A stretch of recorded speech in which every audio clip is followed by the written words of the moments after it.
Hi friends, how are you? I hope you are having an exceptional day.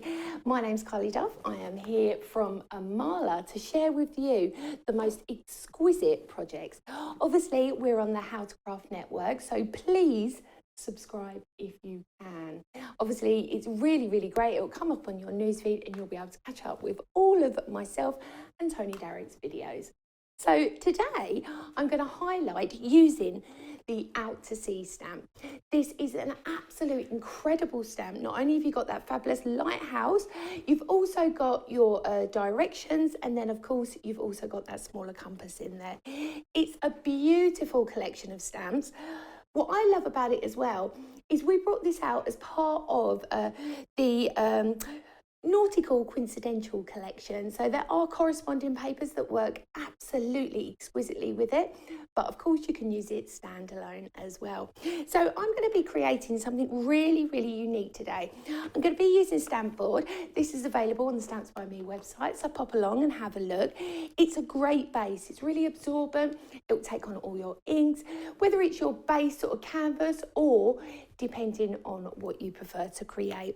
So to start off, I'm going to be using some lovely sprays. I'm just going to grab these. Now, these are brand new. These will be coming soon. And I have hand chosen the colours that you will be seeing. So this is my little messy box. Some people don't use a messy box. I just find it a bit easier because otherwise I just end up with ink all up my elbows. So I'm going straight from, and I'm just going to take this beautiful sort of greeny yellow, if you like, and I'm just going to build up some colour. So really nice and simple. You don't have to be too perfectionist about it, because we're going to do some drip work over the top. So if you just pick it up as well and then slightly allow it to drip as it goes forward, and then I'm just filling in those little spaces. So once I've got this here, I'm going to grab my fan brush, pop it in some water, and then I'm just going to delicately, still on the slope, so it'll all slope down, just add that little bit of water, and that will just help everything mix together. So I'm going to carry on pouring down to create this beautiful effect. You can change your direction if you want, or you can just keep rotating round. Or if you love what you've created already, simply use your heat gun to fix that ink into that position. You can also chase the drops if you prefer as well. That works just as well. So what you're doing is you're following it along with your heat tool, and it'll dry in that drip. Really simple.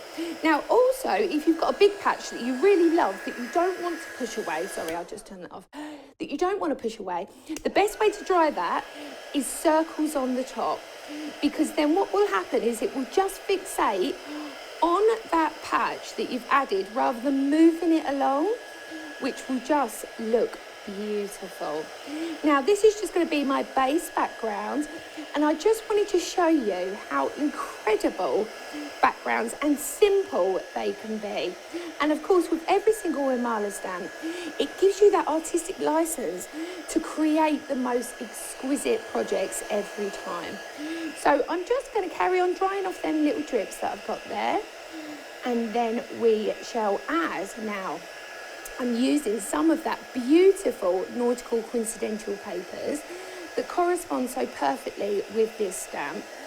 But I find as well, even if maybe it's not the colour that you're using, it's so easy and adaptable. Now look at that already. That was just 4 sprays, a little bit of water, and using my heat tool to encapsulate them drips. It's so simple, and it makes you feel so super arty, and that's what I love about IMALA, is because we've done all the hard work creating the imagery. What you get to do is all the fun with the creations.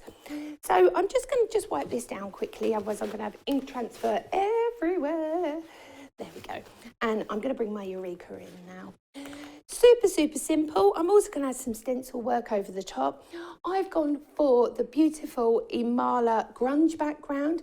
Is available on the website. And I'm just going to pick up some salty ocean with this. really simple. I'm using the Stamps by Me brush as well. This is your beautiful long head, but really quite thickly textured, which is beautiful.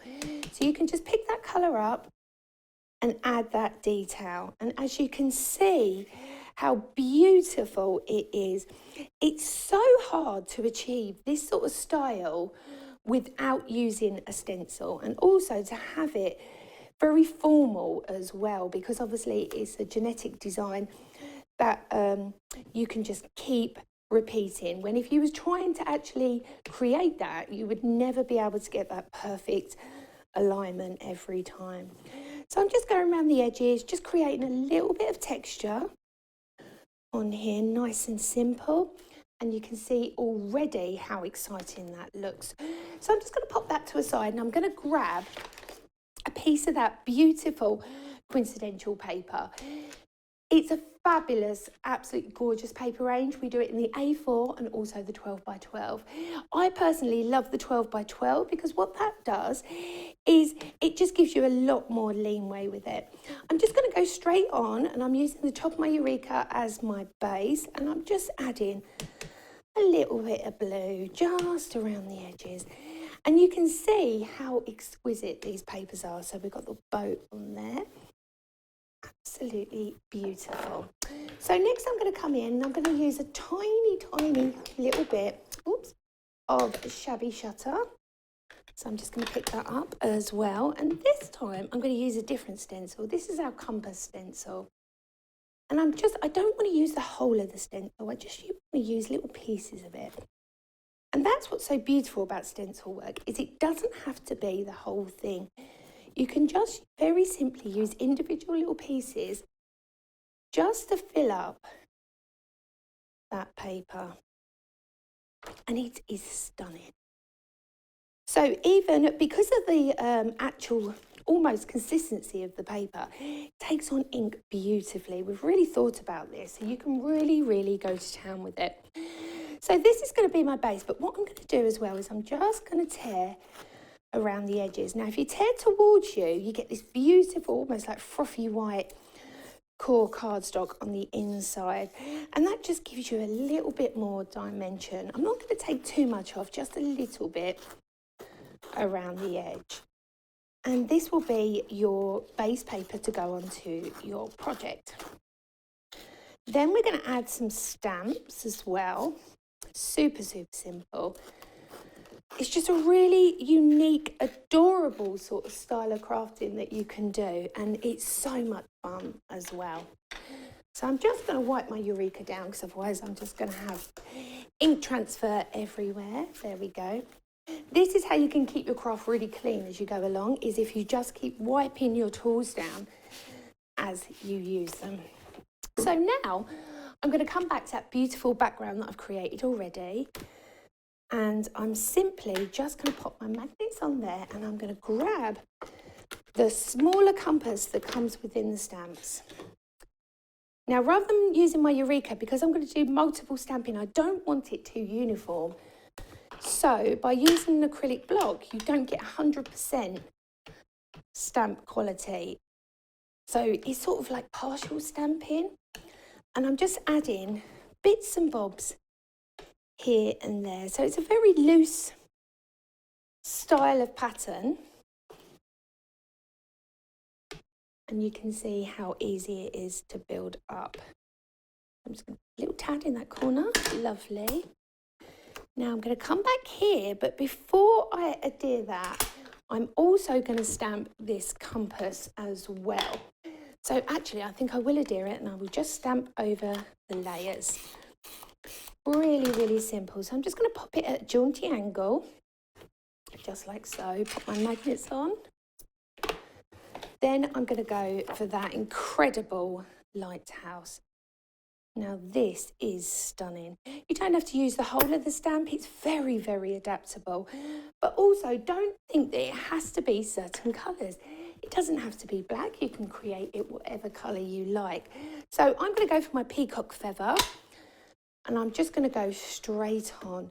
So what I tend to do, especially if I'm using distress ink to stamp, is I will just sort of almost stroke over the top of the stamp with the ink pad, then I will tap. What this will do is it will give you a really good coverage. And usually about 4 taps gives you enough ink. There we go.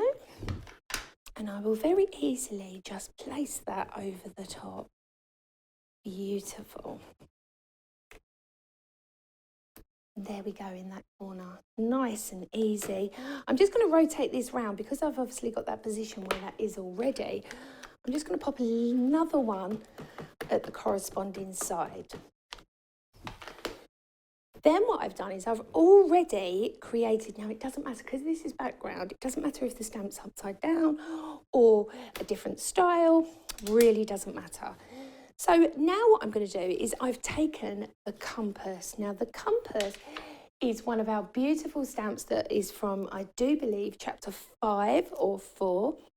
I've multiple layered it. I've coloured it with my Gossip markers, but you can use whatever you prefer. I love multiple layering. Snip it down, add some foam, get some really nice dimension and height and layers in it.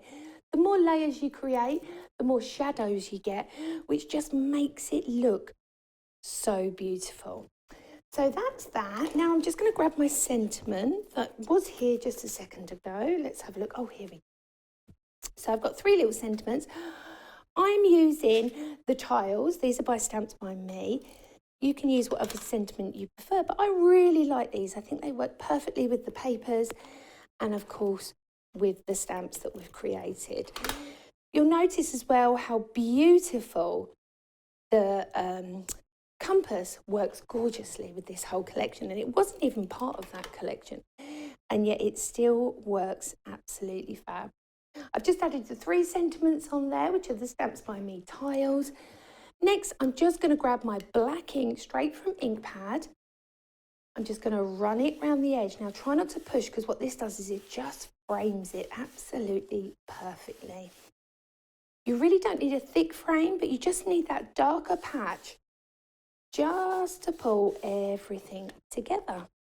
So there we go, a really quick and simple, beautiful, unique piece of artwork that you can create very simply at home. Thank you for joining me today. I hope you've had a wonderful, inspirational time with me, and I look forward to seeing your creations. Take care.